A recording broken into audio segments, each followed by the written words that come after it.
que eu gosto de um box plot, gente? Porque a gente consegue olhar a estatística descritiva já no gráfico. Eu não preciso gerar uma tabela, sabe?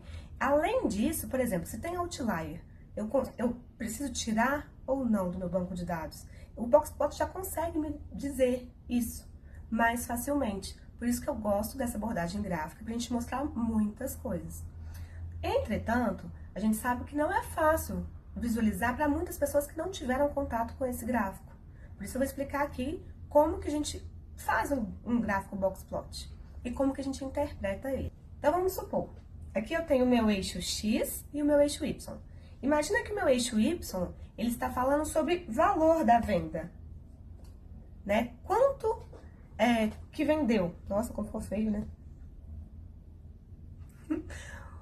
Quanto que vendeu, né? Eu tenho uma venda, eu tenho o valor da venda. Agora, eu tenho várias vendas ao longo do mês, por exemplo. Então, vamos supor que tem 100 vendas ao longo do mês, né? Qual foi o valor de cada venda? E eu quero comparar as vendas do vendedor A.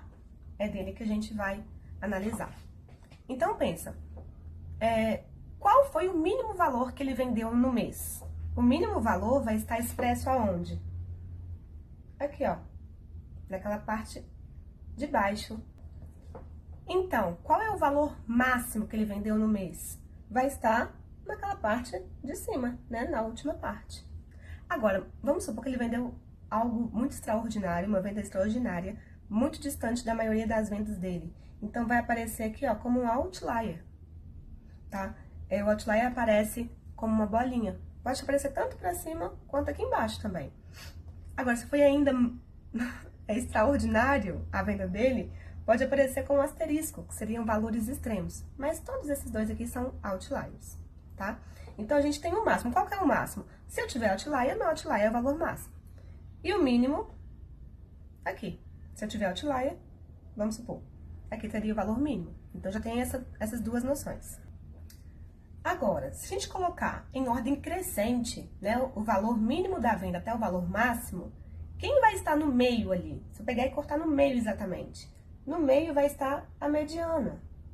Ela é o tracinho do meio da caixa. O que quer dizer isso?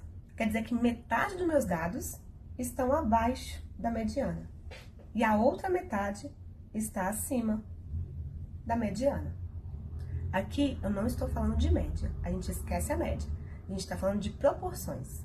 Então, eu sei que 50% dos dados estão aqui para baixo e 50% lá em cima. E aí, se a gente cortou ao meio, a gente teve 50% de cada lado, certo?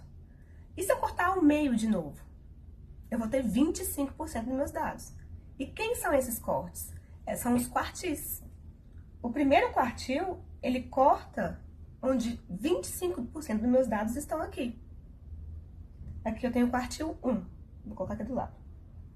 E o quartil 3, ele corta na segunda metade.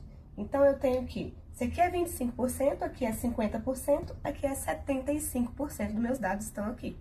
Então, repara, eu tenho mínimo 25%, 50%, 75% e 100%. Eu consigo, então, entender qual é a distribuição, né, dos meus valores ao longo, por proporções, de 25, 25, 25, 25. E aqui agora, eu trouxe mais dois vendedores, o B e o C, pra gente poder comparar. Olha só, o vendedor B, o valor mínimo dele é aqui. Vou chegar mais perto, tá, gente? E esse valor é quase igual ao do A. O valor máximo dele também, ó, o valor máximo eles estão muito parecidos, eles são outliers. Mas o que tá me dizendo com essa caixa aqui menor? Quer dizer que 50% dos meus dados estão nessa região. Então, ó, e 75%, ó, que é aqui no Q3, estão abaixo daqui. Desse ponto aqui, se eu olhar o valor da venda. Então, isso é interessante, por quê? Porque esse vendedor A, ele teve uma certa região de vendas aqui maior do que o vendedor B.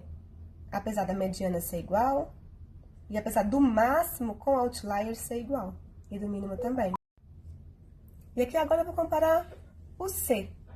Observa, o mínimo também está muito parecido com o A e o B. E o máximo também. Então, eu não posso olhar apenas isso. Agora, a mediana está lá em cima, bem diferente dessas duas. E se aqui é 25% dos meus dados, eu tenho 25 mais 25 mais 25, 75% dos meus dados estão acima desse valor aqui.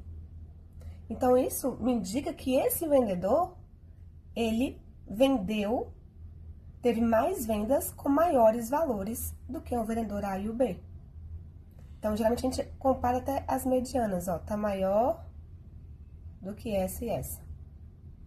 Então, aqui eu tenho uma noção do comportamento dos meus vendedores pela estatística descritiva em um gráfico. Bom, esse é o primeiro vídeo no canal. Se você gostou, clique em gostei aí, compartilha e dê sua opinião aí embaixo, tá bom? Um abraço!